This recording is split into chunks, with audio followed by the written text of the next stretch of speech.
It's been a year and a half since I went to therapy, and now I'm going back.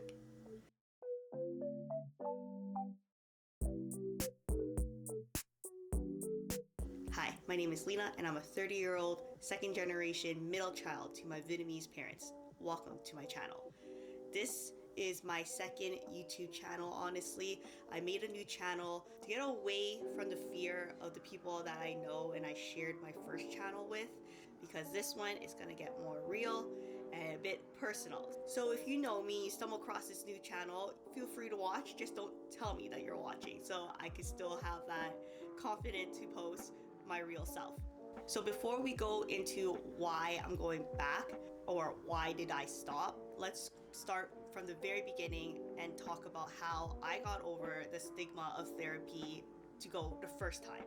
So being in an Asian family, mental health isn't really a thing that I can explain to my parents in the language barrier that I have. I don't know how to say depression. I'm like, gonna be bored.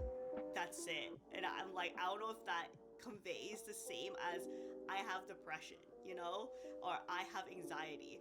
I just say "hoi hop," and I'm like, is that even right? Like, I don't know if like I'm trying to get these things across to them and it's just not working. I was like, you know what? They're not gonna get it. Let's just leave it. And then after I got to a point where I just didn't know what to do with myself or like how to act when I came upon like frustrating situations about my family and things like that. So my sister and boyfriend, now husband, said maybe I should go seek therapy. I was one of those who thought, how would therapy help me? I already talked to my siblings and my friends. Why do I need to talk to a stranger about these things?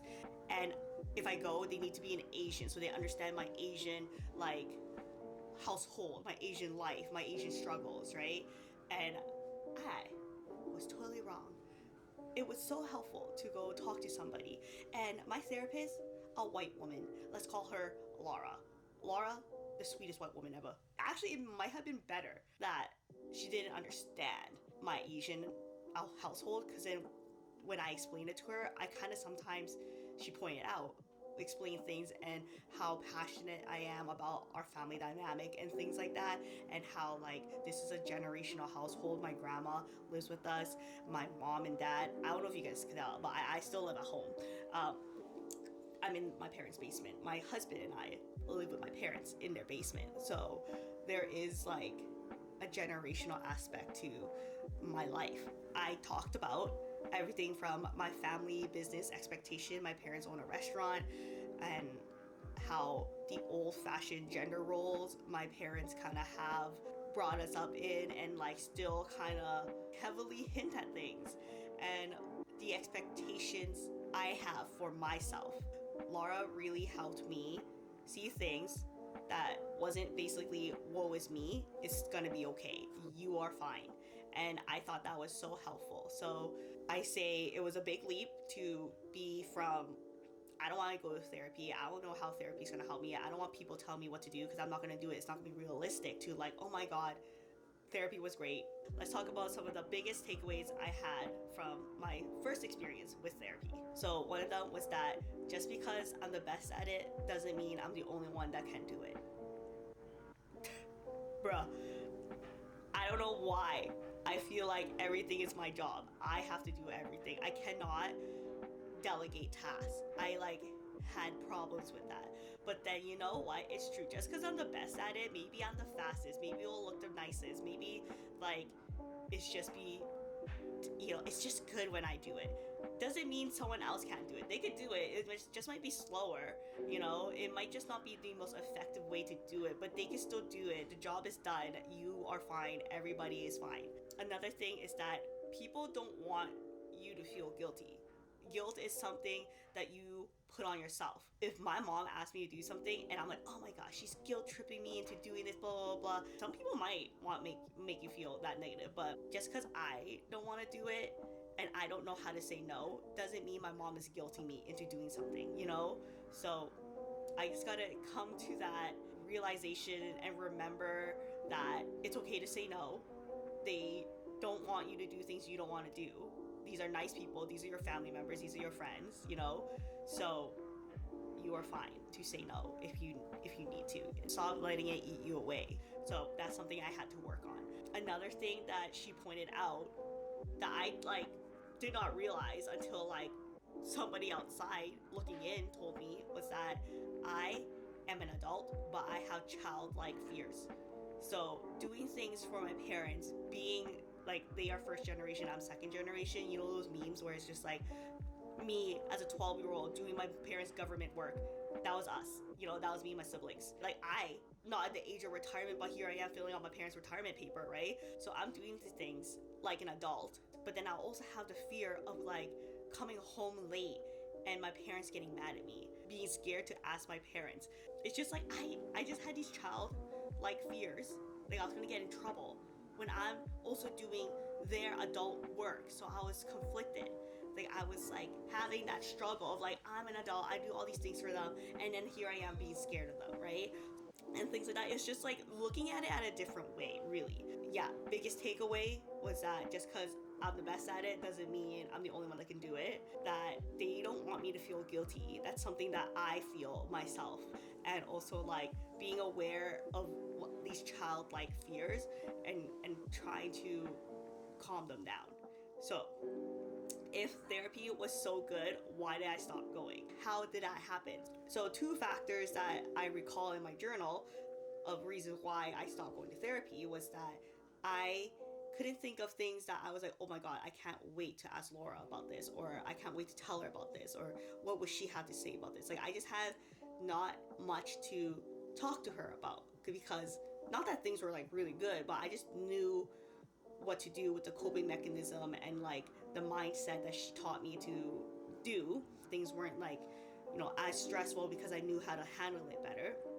But also she was also transferring from this clinic to a more hospital setting where she wouldn't be taking like outside of inpatients from the hospital. She also did not recommend me somebody else or her colleague, so she thought I was equipped with the coping mechanism and the mindset that I could be okay to not go to therapy as regularly. So now this takes us to why I'm going back. Why can't I use the skills that I already learned and apply it still, you know? When I went to therapy regularly, I was in a different stage of life. I'm now married. I'm freshly into my 30s, which comes with the fear of change and aging and just like social pressures and personal expectations. So I think I need help with learning new ways to cope with these stressors and a different mindset too. So just different scenarios are causing me to seek therapy again. So some stressors I'm facing that I want to talk about in therapy are moving out or staying home. So this is a financial stability kind of thing, a freedom thing, a separation anxiety from my grandma and my parents thing, and just sharing new workloads of house duties with me and my husband, right? This is me still dealing with, just because I'm the best at it doesn't mean I'm the only one that can do it. Another stressor is starting a family. So my husband and I would love to start a family. So why is that a fear if you guys are both down for it? Because it's a financial change, right? Once we go on mat leave, there's a reduction in income, right? And it comes with new expenses. And it also has a personal thing where somebody in my family has fertility issues, where I have a fear that it will also be in my body too. That stress around like, when will it happen? When, like, can we handle it when it does happen? So just like that stress too. It's just like overall financial fear. It mostly comes from just comparing myself to like others and just some personal expectations. I actually false expectation, because like, do I really want that, or is it because I see other people have it and then that's what I want in my life too? Family pressures are always there. That my parents are so into like, I don't know what the English word is, but it's just like face, like just like, oh, competing against other families to show them that we're just as good or that we're like better than them. Like they have a problem with that, and they use me as like ways to prove themselves to others. And I'm like, I don't really want to be that kind of like, you know, that in my life. Like why are we having that? So I don't know how to get over it, because here I am going to therapy for it, okay, guys? So, yes, my parents' addiction to face is what I'm gonna call it. My grandma is getting older, and I just have, like, I love her. I have a fear of when she leaves. But why is she always on my nerves, Like, I'm so nice to the old patients at my work. I go home and I feel so bad. I'm so mean to her, but she's like, yo, she doing too much right now, physically and my mentally. She's doing too much. So it's just like, how do I maintain that professionalism at all, with my own old lady? So in conclusion, I went to therapy. I loved it. It gave me so much good skills and mindset that I was able to live a very happy life. Now, going into a different stage of my life, I'm going back to therapy to help with these stressors. So, if you are feeling the same kind of similar stressors and you want to see how I'm dealing with them, like this video and subscribe to my channel because I plan on doing therapy debriefs. I'm thinking of doing personal finance videos as well because I like to watch those, so I might as well make those because I like to watch them. I also want to make videos about this YouTube channel and how it grows because I like to read my journal and seeing how my finances grew. So I want to see how this YouTube channel grows and just life in my 30s.